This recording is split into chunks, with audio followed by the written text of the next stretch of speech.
नमस्कार।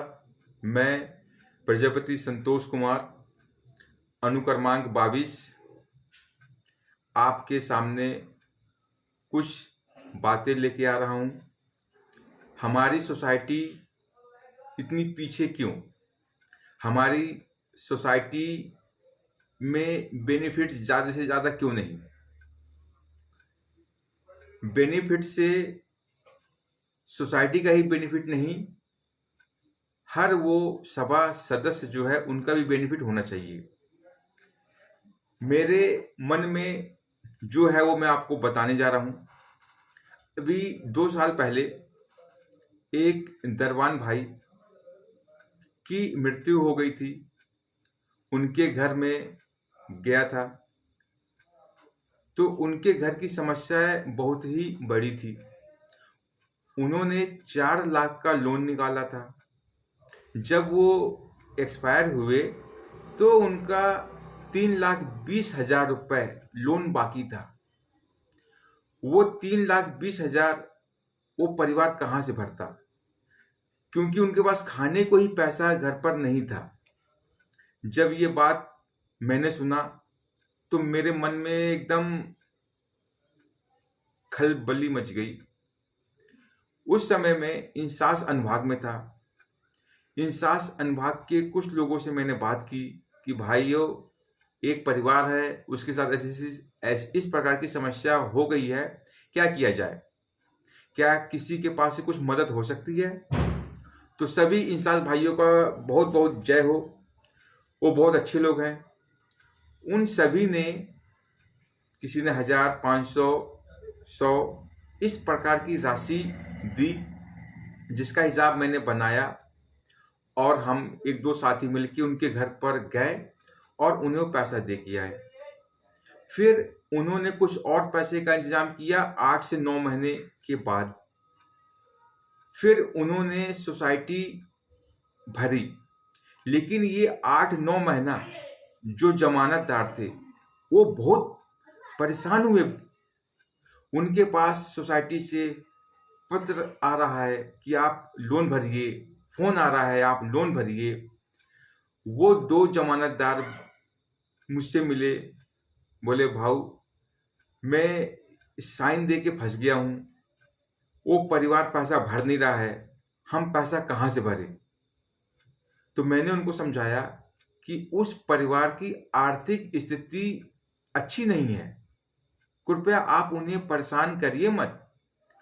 ज़्यादा होगा तो अपन और लोगों से पैसा मांग लेंगे, भीख मांग लेंगे भाई, आप पे भी समस्या नहीं आने देंगे। पर मैं आपसे एक चीज़ पूछता हूँ, ऐसा क्यों? ये नहीं होना चाहिए। अभी 2023 जा रहा है, 2024 आ रहा है। 2024 से जो भी व्यक्ति लोन निकालेगा उसका 5 लाख का इंश्योरेंस किया जाए।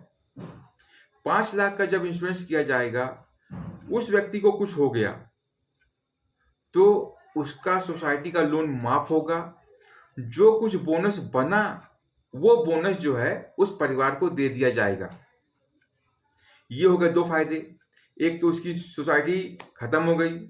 दूसरा फायदा, जो कुछ उसका बोनस बना 1 लाख 2 लाख जो भी हिसाब से बनेगा वो उसके परिवार को देंगे, तो आर्थिक स्थिति और अच्छी हो जाएगी।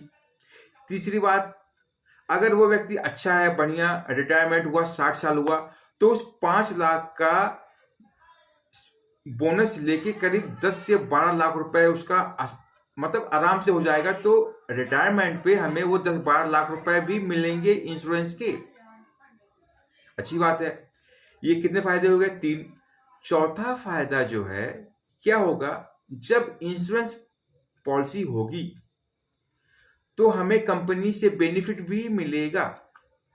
तो उस बेनिफिट से हम हर एक सभा सदस्यों को गिफ्ट दे सकते हैं।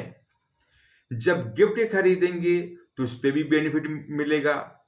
तो वो बेनिफिट हम जो स्कूल में पढ़ने वाले होनहार छात्र हैं उनके लिए वो पैसे का इस्तेमाल कर सकते हैं।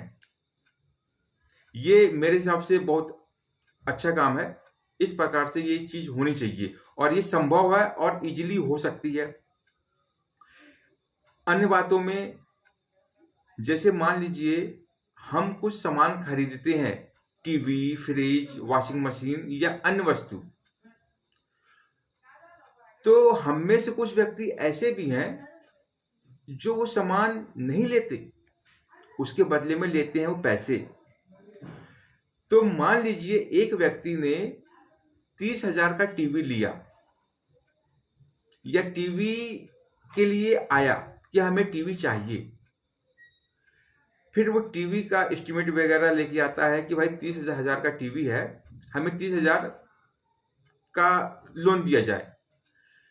तो अभी मानिए कि वो व्यक्ति जो है 30,000 का टीवी के बदले दुकानदार से पैसे वापस मांगता है कि भाई मुझे टीवी नहीं चाहिए, पैसे चाहिए।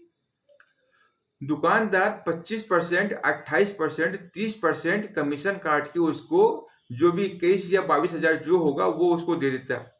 तो ये 8 से 9,000 का घाटा सिर्फ 30,000 पे हमारे सभा सदस्य को हो रहा है। ये नहीं होना चाहिए भाई। जब वो व्यक्ति 30,000 का हफ्ता अपनी पेमेंट से भरेगा तो ये तो कुछ ऐसा होगा कि वो गुलाम हो गया। नहीं, ये नहीं होना चाहिए।